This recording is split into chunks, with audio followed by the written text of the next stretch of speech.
Welcome to Last Night's Coffee with Chuck and John. It's shake and bake time. Greetings, earthlings and locally loved dentist. This is episode number 254 of Last Night's Coffee with Chuck and John. I'm Chuck. That's John.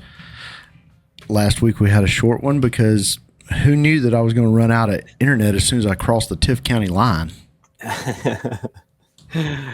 Yeah, man. When you get down there in Florida and you get off the interstate, or were you in South Georgia or Florida? I was in South Georgia, just outside of Tifton at the time. Yeah, that'll do it, man. When you get off the interstate, you lose it quick. Yeah, which has been different with AT&T, but hey, nobody's perfect, right? Nobody's perfect, man. It's South Georgia. But it was a fun trip. Chloe got to see trains. Oh, cool. Did she like trains? Oh, she loved it. That's cool. We took a detour. Okay. So you can get off the interstate in Tifton and cut across to Waycross. If you're going to like Daytona, it's 20 minutes longer, they say. But you don't have to deal with like just the interstate craziness. You know how I can get on the interstate sometimes. Oh, yeah.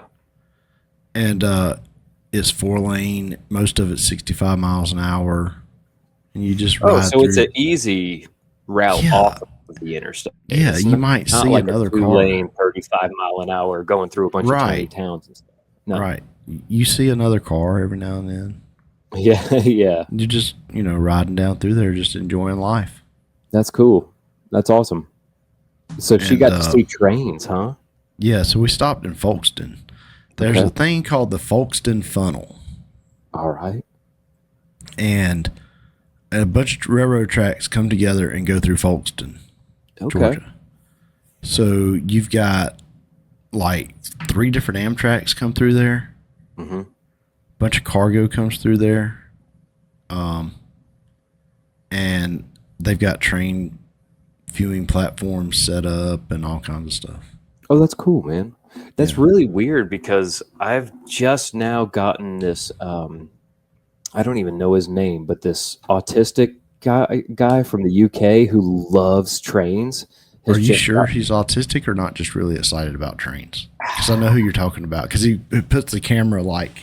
Oh, yeah. You know who I'm talking about? Yes, dude. Yes, dude. Yes. You know exactly who I'm talking about. You're right. He may not be autistic. He may just be really excited about trains. This guy loves trains, and I can't get enough of his content on YouTube now. Did you see him when he got to come to America to see the big boy? Yes, dude. The world's largest steam engine. He loved it. Steam locomotive, I should say. I'm sorry. Yes. The world's largest steam locomotive. He was so excited. That was one of the first videos I saw from him, and it really got me hooked. Just how much that kid loves trains. And his knowledge of them is incredible. Yes. Yeah, dude. I saw some videos of him in the UK, and he'll like run from track to track, like late at night, knowing the engineers' names and like trying to catch everybody and every train, and like it's just so much fun, man. I love that kid. I wish I remembered his name so I could shout him out right now. He's been so much fun to watch. He just got in my algorithm this week. Man, I'm so glad he did because he's entertaining. He really is, man. His excitement is kind of contagious. I'm not a big person. I don't care about trains. Yeah. Not really a thing for me, but he loves them. And his excitement about them is contagious. Well, Chloe was almost as excited as he was. Oh, really? She liked it? Yeah. So they took her on like Polar Express last year. Okay. The up there in North Georgia or wherever you go to get on it. Yeah. Smoky Mountain Railroad. I'm not sure. And ever since then, she's like, trains are my thing. Okay. So we're going down, we're between Waycross and Folkestone, and we see a train, and we're like, we're going a whole lot faster than this train is. Yeah. So we can beat this train to Folkestone. So we do by about 5 minutes. Oh my gosh. I mean, I didn't think we were going that fast, but Did you get up on the viewing platform, like watch it come in?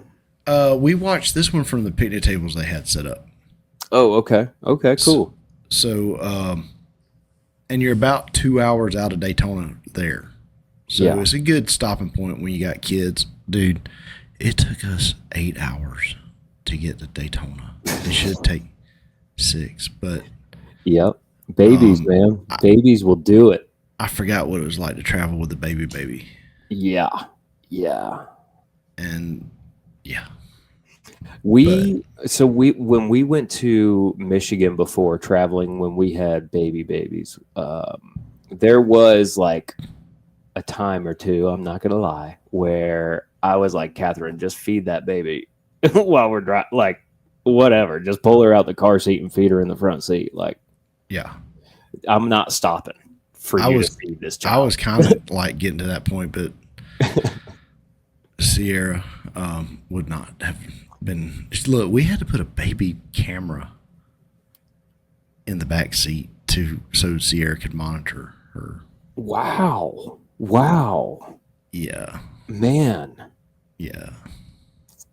But she'd tell you in a heartbeat she's not a helicopter parent, wouldn't she? I doubt that. I think she knows she is. Yeah. That's kind of a helicopter parent right there. Yeah. So anyway, we get the folks and we watch the train. We find a McDonald's to eat at because we did not plan. Dude, it was chaotic. No preparation. You normally have like all kinds of stuff planned out ahead of time. Yeah. I'm normally like me and Charlie decided to throw our fishing rods in the truck. I think that morning. Okay. You know, we were like, we might go fishing. Let's just throw them in there. Grab whatever, and let's go. And anyway, so we get down there and we're like, okay, this is our last stop. 2 hours Daytona. No, we had a massive diaper blowout. Ah, yes, yeah. So, yeah, had to stop again. That's the way it works, man. That's the way it works.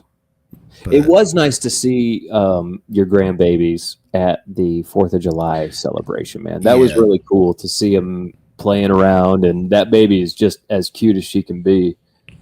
It seemed like everybody and their mama wanted to hold that baby. Dude, you had to get in line to hold that baby. I don't even think I held her that much this week. I think it was pretty much covered between grandma and mama. Yeah. But so Catherine got to hold her for a minute, which I was thankful for because she's getting a little bit of that baby fever. Uh-oh. Yeah.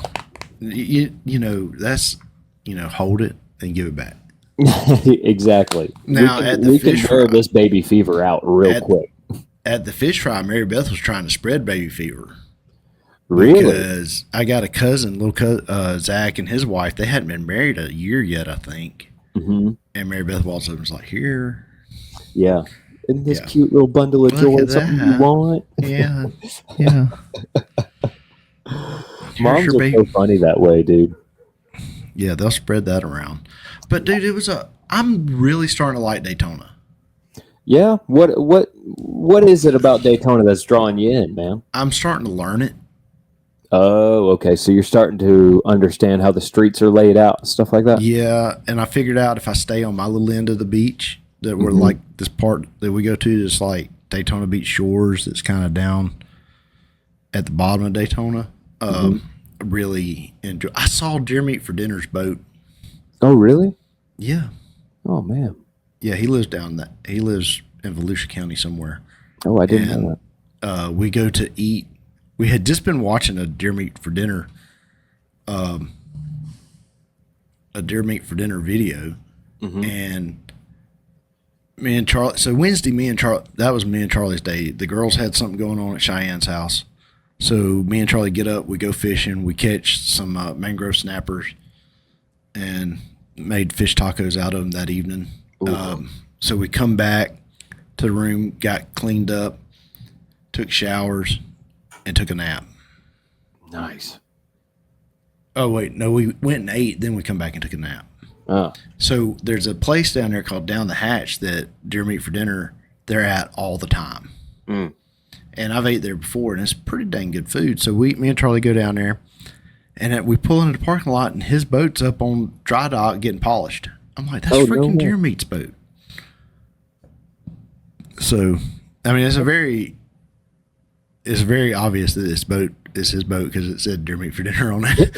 Right. I would imagine so. Yeah. But I'd expect nothing less. Yeah. But that was pretty cool. Like, maybe we'll see him, but we didn't. I think it's just his guys polishing it.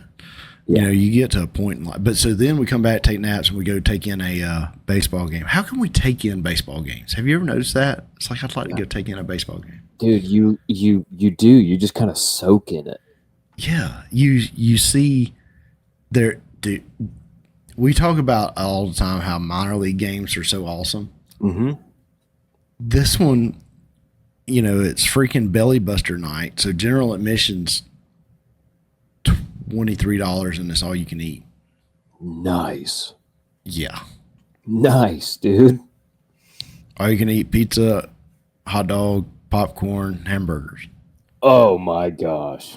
Yeah. Did you get the trio? Tell me you got. Oh, I hot dog, sampled it all. And pizza. Yeah, I sampled it all. Yes, dude. Did you go every 3 innings? How'd you do it? Did you space it out? I finally had too much because we had ate such a big lunch. Yeah. But we're sitting there. We get the very first row of general admission, which is basically 3 rows behind the dugout. Oh, so cool. Yeah. So we're just sitting there and we're watching right here at the end of the dugout. Those first seats are the local retired people's season ticket holders. The players know the guy. Like, hey man, you know. Yeah, right. We're just watching the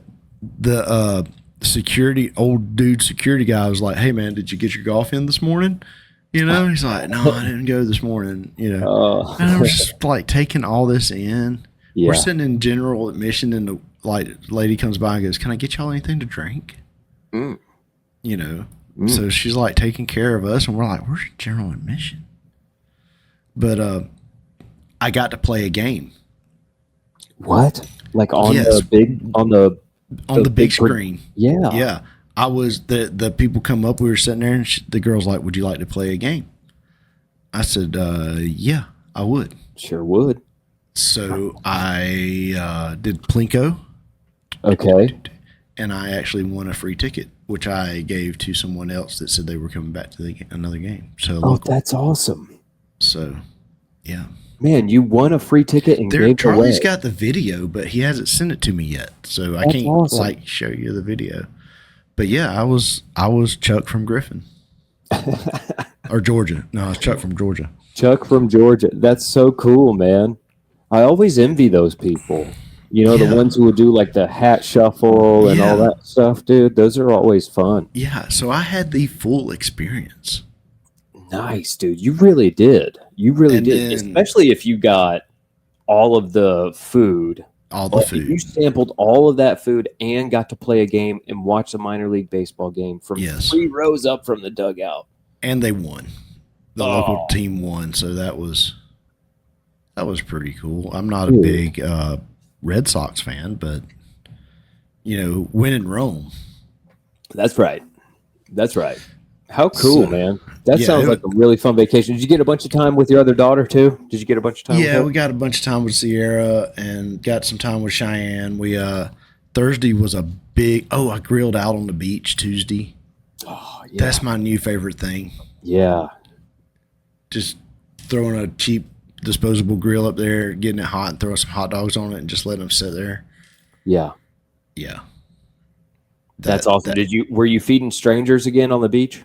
No, not this time. Didn't feed any strangers?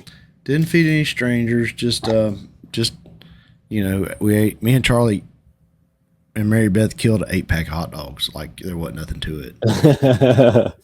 Of course, man. But I'm like I said, I'm really starting to like Daytona. We had a big beach day. See, Cheyenne and her in-laws come over to the beach because they were all in town, all at Cheyenne's house.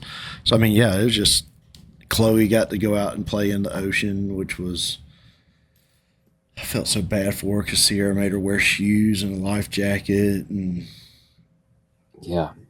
I was like, man, let the girl put her sand in the toes in the sand. Yeah. Let her feel it.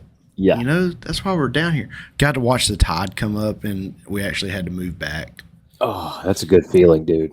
That is a good feeling. Just watching the tide roll in while you're sitting there just chilling on the beach. Yeah. When you've got to move your equipment because you've been there for so long, that's a good feeling. Yeah, because, I mean, it was a good 50 yards at the beginning of the morning. Right, right. And by the time we got going, it was on us. Man. But, I mean, you know, anytime you can go to the beach is just awesome. Yeah, it's definitely one of the most beautiful places the Lord has made. Yeah. On the third day, he created the oceans. And, you know, which created Daytona Beach, which is the birthplace of speed. Come on, somebody. Come on. God wanted us to race. Yeah, God wanted us to race. You know? That packed sand down there in Daytona. Come on. So coming back, we decided we're going to stop in Folkestone again and picnic this time because we had some leftover sandwich meats and all that. Yeah. So we got to see 2 trains. Oh, nice. And a homeless guy. Oh, dude, the trifecta. Yeah. 2 trains and a homeless guy. Was he jumping trains? No, he was sleeping in his car. Oh, I was hoping he had like the stick and the little thing. Yeah, that You know, would like the hobos to see you a real hobo. Yeah, that would have been awesome.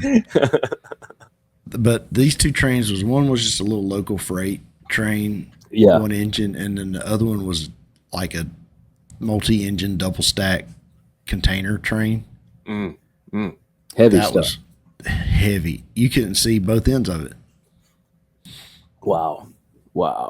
And they got radios, so you can, you know, when the train's getting close because they're calling out mile markers as they're getting where they're at on the train or the tracks. So you're like, okay, here he comes.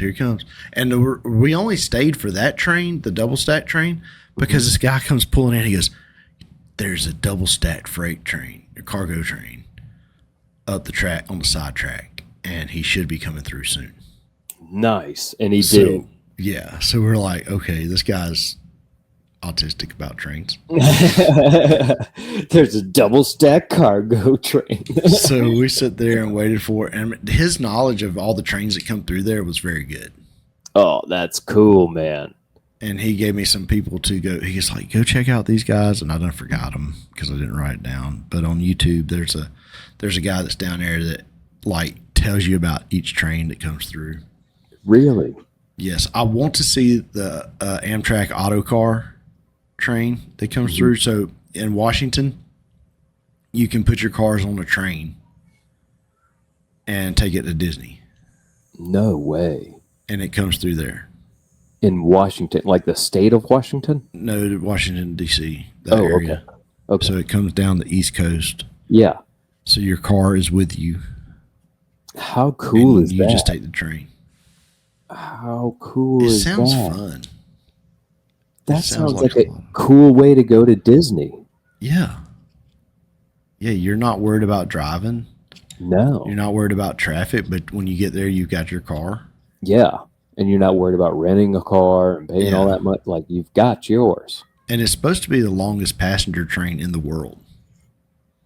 Because it's got the car trains behind it, too, so that adds to it. So I wonder how long the trip is from D.C. to Orlando. I don't know. I'll have to look it up.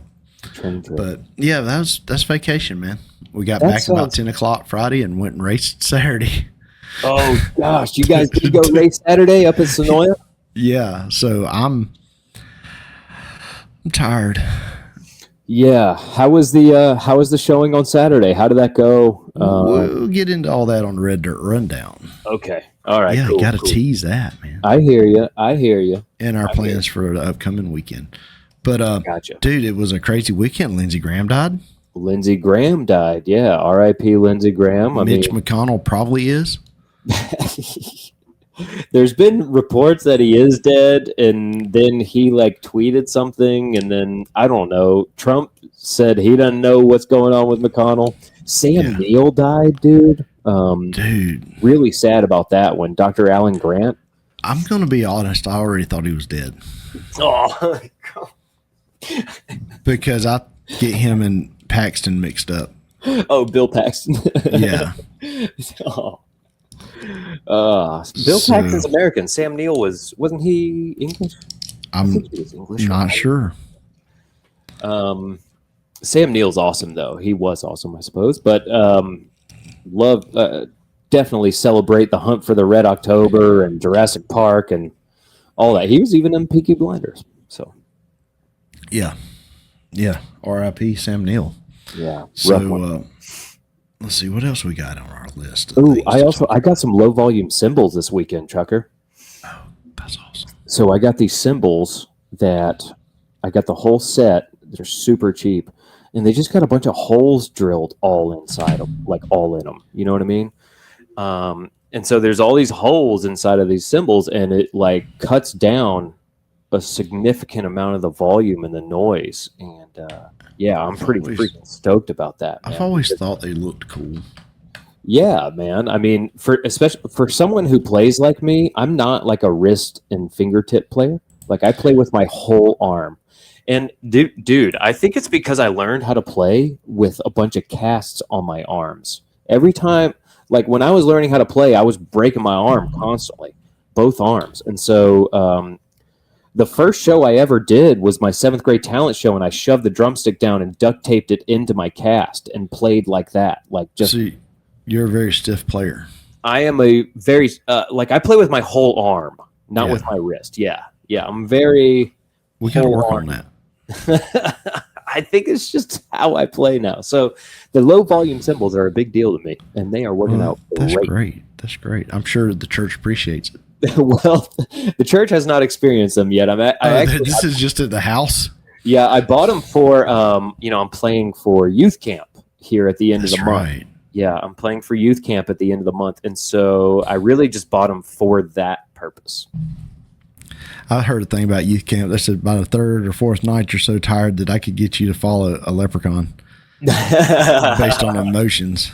Yeah, So, that's funny. That's funny. But the point was not to be emotional about your walk. Right. Yeah, 100%. 100%. There's more to it than that. Yeah. Yep. But yeah, man. So looking at our notes here, we had a UFC fight. We did. And it was. I heard it was. I forgot it was. I would have watched it at the track if I'd remembered, but I forgot. So it was the biggest letdown. I'm not gonna lie. Like, brother, it's been 5 years since Conor McGregor fought. Right. I'm not like a huge fan of his. Or anything. Right. I think he in his prime was absolutely fantastic. He was double champ. Right. That was a big deal. He was the first simultaneous double champ. Dude was phenomenal back then, but it's been 5 years since he fought. He hasn't won a fight in probably 7 or 8 years. Like, and then he comes out and blows supposedly, according to him, he blew his knee out on the very first kick he threw. And the fight was over when, I don't know, 20 seconds. Like, there was no fight. Well, supposedly there's footage of Mel Gibson telling another actor, I can't remember who the other actor was, as the fight started, and he goes, his knee's bad. No way. Yeah. So me and Catherine watched it. We watched the thing live. We stayed up for it, and we just ate that disappointment. We took that one off the chin. Yeah, but that hurt. When he got out of his sandals, like you walk down in these like weird sandal things or shoes or whatever. Yeah, your little slides. He came out of those really funny. it doesn't look natural. It almost looks like he wasn't willing to put weight on his right leg, which is the leg he injured in the ring. And so I don't know, man. A lot of speculation behind it. Now Conor only has one fight left on his UFC contract because that counts. Even though it wasn't really a fight, that still counts. And so he's only got one left on his UFC contract. I look for him to try to run that out. If it was up to him, probably by the end of the year, but it'll probably wind up being in 2027, and then he'll move on. I don't think he'll fight in the UFC again. I don't think he needs to be fighting anyway. I agree. I mean, he's old for a fighter. Yeah, he's older for sure. I mean, there's some guys who can do it well into their 40s, but I don't think Conor is that kind of guy, unfortunately. I think he's used a lot of steroids at this point, and I don't have any experience with this, obviously, but I've heard that steroids can make you fragile, like your ligaments fragile in a way. Yeah. And so, I worry about that for him. I know he used a lot of steroids to come back from his last leg injury, which was his leg bone snapped in half. And so, brother, I'm kind of with you. What can he get out of the contract?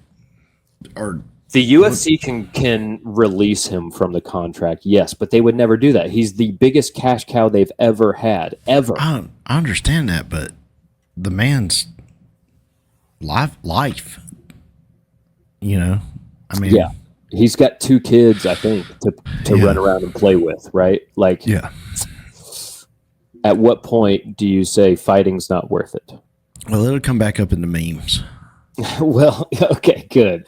I mean, the guy's worth over $100 million. He made over $100 million when he fought Floyd Mayweather. So it's just, the guy doesn't need to fight. I think he's just trying to get out of his contract. Personally, I do. Yeah. All right, now we're talking about comic books. You enlightened me this the other day. Comic books do not have feet. Yes. Yeah, so there's this really popular comic book artist named Rob Liefeld, I think, or Lieflin, or something like that. Anyway, he's one of the co-creators of Deadpool and the comic book, obviously. And he had a lot of oversight in the movies as well. But anyway, this guy, drawing hands and feet are very difficult to do, period. Yeah. You have to really know, like, your anatomy and everything to properly draw hands and feet. And so what this guy, Rob, would do when drawing comic books for a long time is he would just kind of hide the feet behind, like, fog or rubble or rocks or whatever, like, you name it. If he could hide the feet, he would. And so there's just this running theme in comic books where their feet are not pictured very often. And so there's a lot of comic book fans who are not happy about it. And on one side, I kind of get the artist perspective because he's like, what's your big deal with feet? Like, right. But on the other hand, I kind of get the fans perspective because it's like, why won't you just draw the dang feet, man? What do you, you know? Like, but there's there's kind of this thing in the comic book world where it's like, if you can hide it and it's hard to draw, then just hide it. Right. If you don't have to draw it, then don't. Like, draw the cool stuff that you have to draw and then move on in the comic book world. Like, it's all fiction. Or, you know what I mean? Like, yeah, I know what you mean. Have fun. And so, yeah, I found it hilarious that there's this thing in the comic book universe where feet are not drawn a whole lot. Well, hardcore comic book people are kind of strange anyway. Yeah, you could say that. And they might have a feet thing. They might have a feet thing. They would be the kind of people to do that. But, Yeah. So it just made me, I found it really funny that, and then thinking about it, like trying to look back at some of the comic books, I don't think feet were often pictured unless they were in like boots or something, not actual. Right. No toes. No toes, dude. No toes. Yeah. Which leads us into our next part of the conversation. Yeah. Attractive cartoons. So, Dude, so this, my algorithm's getting messed up, I guess. yeah. So I've found out that there's a large following of like people, even my age. And I have fallen victim to this a little bit. I can remember back to when I was a kid and I fell victim like when I was a tiny child, you know what I'm saying? But where people got attracted to cartoons. Have you ever yourself been attracted to a cartoon character? Chuck? I mean, movie, cartoon character of any sort. Jessica Rabbit's kind of awesome. The rabbit, right? No, Jessica Rabbit from Who Framed Roger Rabbit. Oh, I know. Roger's wife. Yeah. I'm not bad. I'm just drawn that way. Dude. I know exactly what you're talking about. There's one, man, when I was a kid, you know what did it to me? What I remember thinking, Nala from The Lion King. I used to think that Nala from The Lion King was so hot, dude. Wait. That is a lion. That is a female lion. In other news. But there's a whole thing where men are attracted to comic book characters, and I've learned, and I can see it now. Like there's this trend. I mean, well, look you've at heard anime about the now, dude. Bronies, right? Huh? The bronies? No, what is that? Oh, you've never heard of a brony? No, I mean I've heard of the furries. We talk about those. Okay, so this is kind of in that same genre as the furries. Okay. But the bronies, they are attracted to My Little Ponies. I have heard about this. Yes, I have heard about this. Yeah. That's weird, dude. That's very weird. And they've got they know which ones are that they think are hot and all this other stuff. And that's just so weird. Yeah, that's so strange. Like, dude, get a life. Why is anime over sexualized now? Like, why do they do that to anime characters and a lot of cartoon characters now? Like, what is the deal? I don't know. It sells, I guess, right? It's always sold. Yeah. And that's so weird that it works its way into cartoons, though. Dude, there's a lot of weird people in the world. Yeah, there are. I mean, you're right. I like stuff with engines. Yeah. I mean, not in that sexual kind of way or anything, but dude, do you remember that show? I think it was on MTV where it was like My Strange Addiction. Do you remember that show? Yeah, I remember the show. Do you remember the kid who was addicted to his car and he was in love with his car and he was going to marry it and his dad was like so disappointed? Yes, that clip comes across my algorithm from time to time. Yeah, I know what you're talking about. And he claimed to have sex with his car. Yeah. It was like a red Malibu or something like that. I mean, it wasn't even a great car. No, I think it was like a LeBaron or something, wasn't it? Like, it might have been. I mean, it was not a good car at all. I mean, if you're going to be in love with a car, Camaro, we can start there. Mustang, 911, a Ferrari. Not the national tragedy 9/11 either. Yeah. But a LeBaron, dude? People might start wondering about you for that one. Just saying. Not judging. Just saying. But that's so good. But we have some good news. What's that? Gracie, the missing giraffe in Texas, was found. Yeah. So You told me about this before you went on vacation, and I couldn't believe the story that this giraffe had wandered off a ranch and gone missing. Yeah. How do you not find a giraffe in Texas? Well, evidently Texas is huge. Well, that I agree with. I'll agree with that.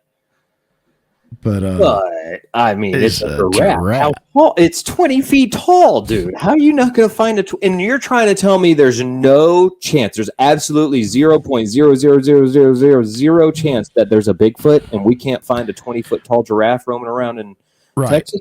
They had to use a helicopter to find Gracie. Wow. Yeah. How far away from the ranch did she get? Does it say? About 4 miles. That's pretty good ways, dude. Well, I mean, they have a big gate, so Yeah, it probably didn't take long. True. But this one's only 11 feet tall.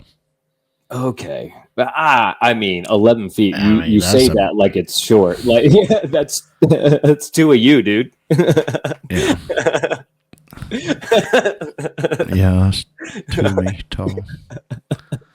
That's not really a tall giraffe. It's not that tall of a giraffe, but I mean, it's a tall animal. But yeah, so I mean, happy that Gracie was found, but yes, that's an awesome story.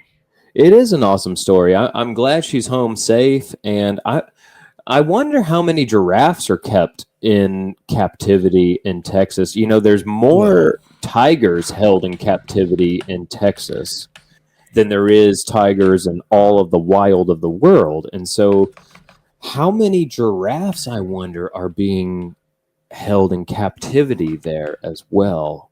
Would be that. Let me guess. What's your guess before you pull it up? What's your guess? I'm going to say 50. 50 giraffes. I'm going high. I'm going 500. Okay. So I said, how many giraffes in Texas? Okay.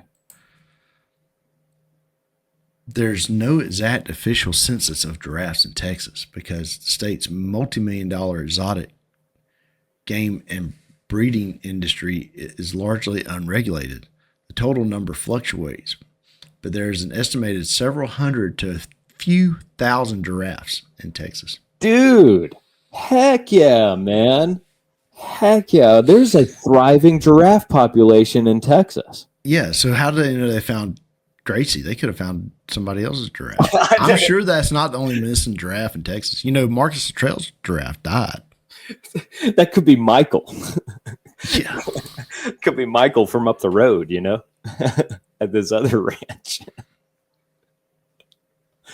Dude, 1,000 giraffes?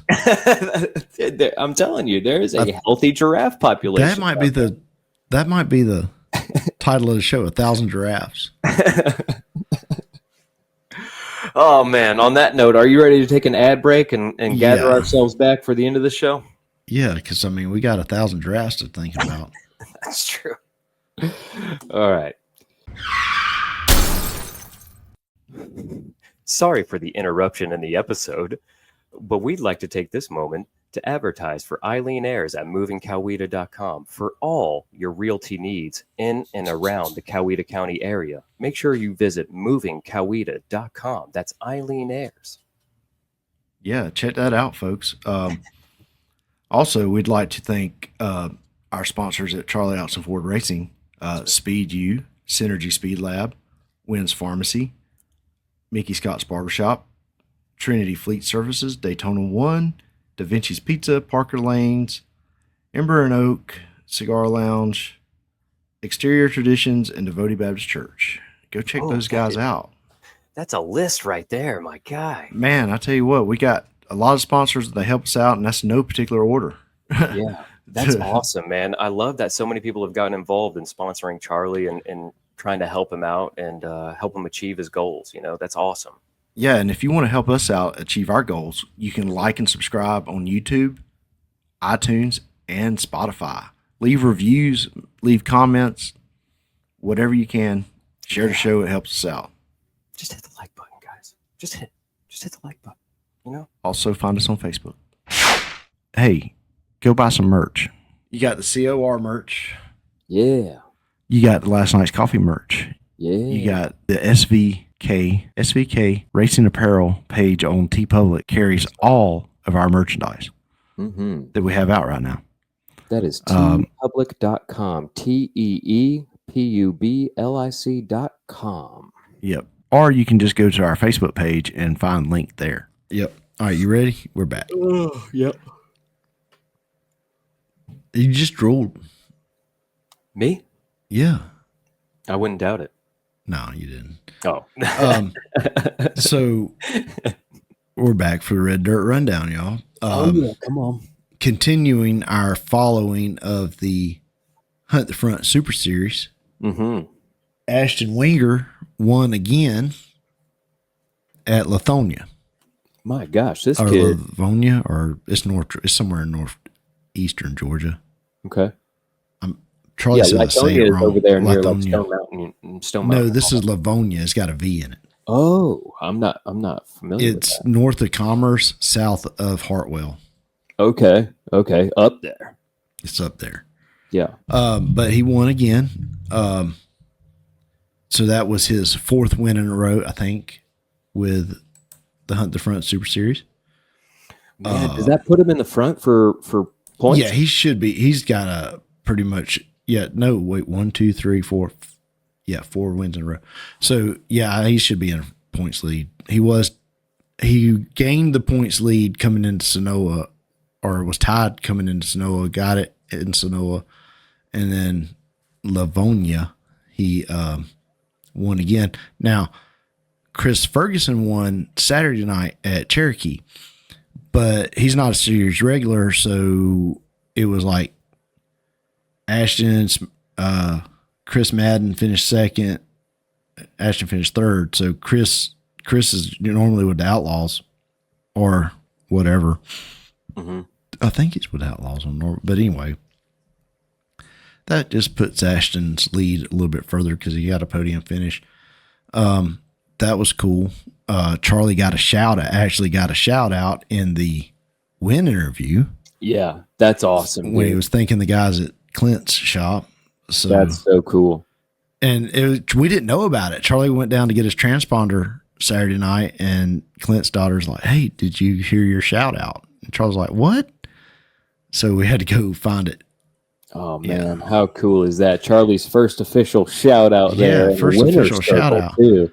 Now, moving over to Lucas Oil. Okay. Here's the best story of the weekend. A kid named Dylan McCowan scored his first Lucas Oil victory at his home track. All right, come on.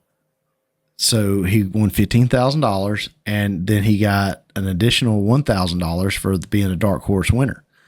Heck yeah. But it gets better. He backed it up Saturday night and won again. No way. Yeah. Great win interview. I mean, it was the feel-good story of the weekend. Maybe the feel-good story of the summer. To win at your home track is a big deal. To win at your home track, and Lucas, and he's a track champion in modifieds there, so I mean he knows how to get around that place.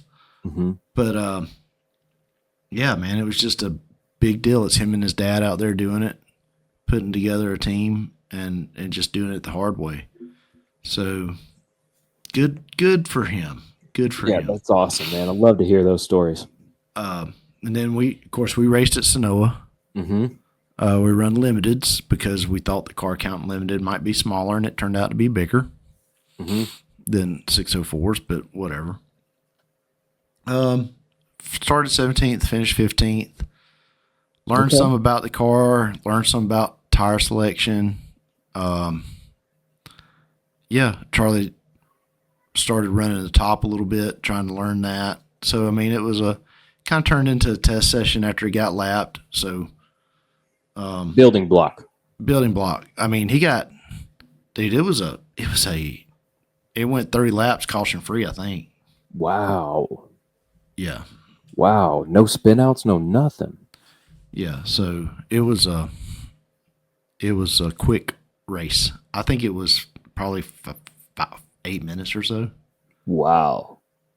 And he was wore out when he got out. Yeah, that's the longest 8 straight minutes of his life. Yeah, just think about like 8 minutes of just basically boxing a race car. Yeah. Holy smokes. Paul raced. He finished, I think he started 7th, finished 5th.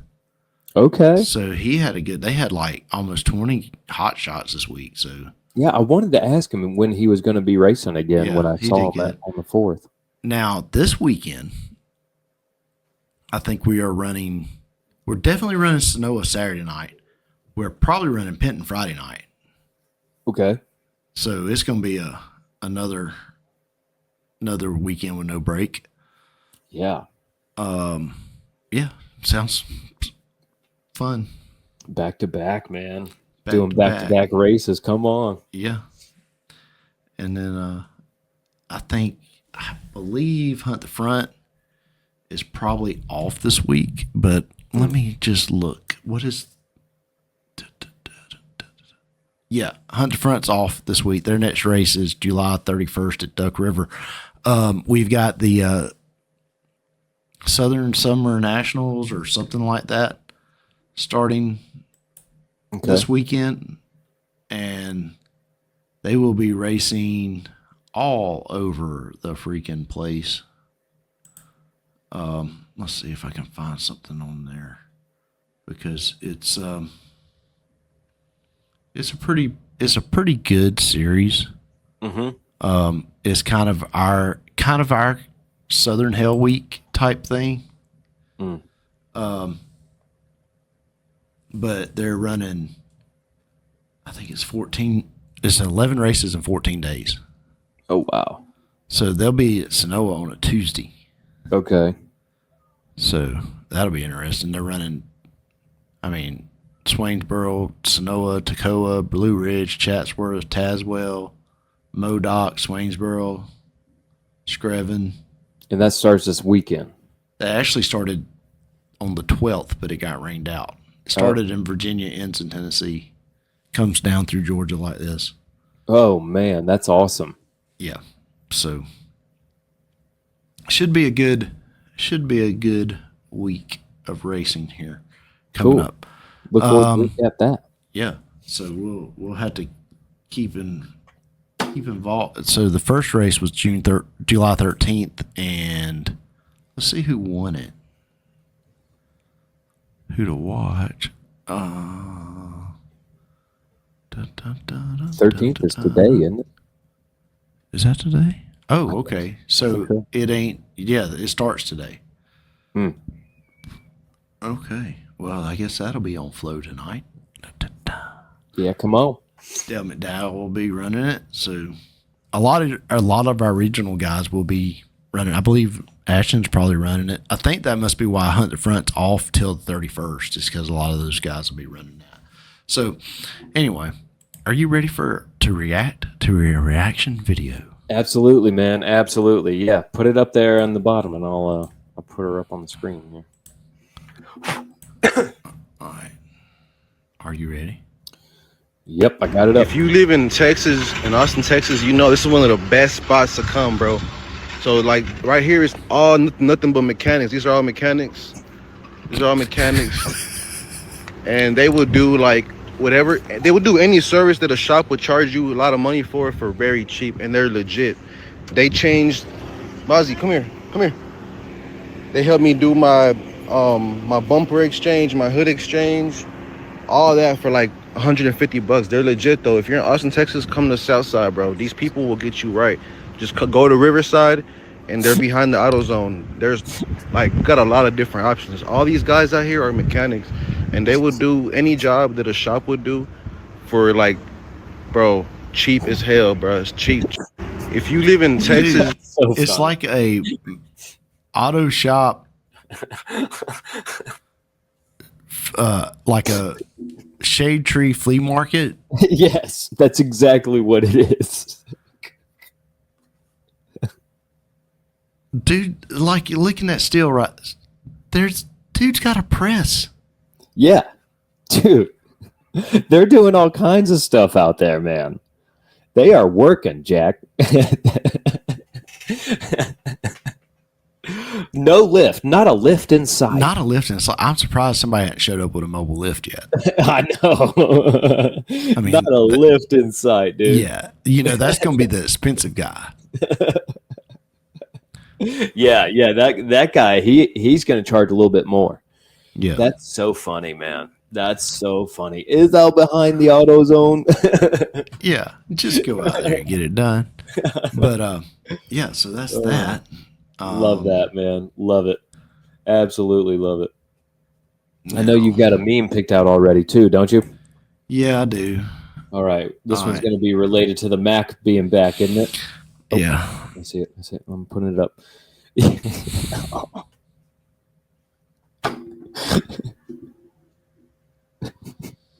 So they got it. They've got Forrest Gump yelling at Conor McGregor. His face has been photoshopped on the Lieutenant Dan's body in a wheelchair. And Forrest Gump is quoted saying, "You ain't got no legs." And that's very accurate. It's so accurate. He broke his left leg in the fight against Dustin Poirier 5 years ago, and now he tore his ACL apart in this fight last night, a couple nights ago. And so, this guy just needs to hang it up at this point. He's whatever, man. We can't stay 20-something years old forever, right? Like, speak for yourself, John. True. Better shape now than I've been in years. You are 100%. And look, I think I've said it a couple of times. I want to be in the best shape of my life at 40, and I could be. Yeah. You really could be in the best shape of your life at 50, which is nuts to think about. Yeah. Like, you may not recover as quickly, but you could still be in the best shape. You're acting like I'm close to 50. Well, Chuck, I mean, I'm not that far. Yeah. You're not looking at 40 down the barrel. I'm not looking at 40. This pirate's already crossed that navigational beacon. Yes, sir. You are the captain now. So. Yeah, good stuff, man. Good stuff. Great meme, dude. Great meme. I love that. I guess it's time for the Red Word send-off then, huh? Yeah, buddy. What you got? Bring the heat. Well, this week we're actually going to read a parable this week. We're going to read Luke chapter 15, the parable of the lost sheep. I'm going to give you just a few verses of context. So starting in verse 1, all the tax collectors and sinners were approaching to listen to him. And the Pharisees and scribes were complaining, "This man welcomes sinners and eats with them." So he told them this parable. Here's Jesus' words. "What man among you who has 100 sheep and loses one of them does not leave the 99 in the open field and go after the lost one until he finds it? And when he has found it, he joyfully puts it on his shoulders. And coming home, he calls his friends and neighbors together, saying to them, 'Rejoice with me, because I have found my lost sheep.' And I tell you, in the same way, there will be more joy in heaven over one sinner who repents than over 99 righteous people who don't need repentance." Wow, that's a good one. I always like that one. It's a great parable. I've tried not to take the easy way out and go into parables too quickly with the Red Word send-off, but they're so good, man, you can't avoid them. That's why he used them. Yeah, absolutely. Absolutely. So he leaves the 99 for the one lost sheep. Yeah. One sinner. Yeah, buddy. Well, it's been a great show. Yeah. Episode 240, or 254, I think? Yeah, 1,000 giraffes. 1,000 giraffes, man. This one's in the books, Chucker. See you later, Night Shifters. Have a good week. See you.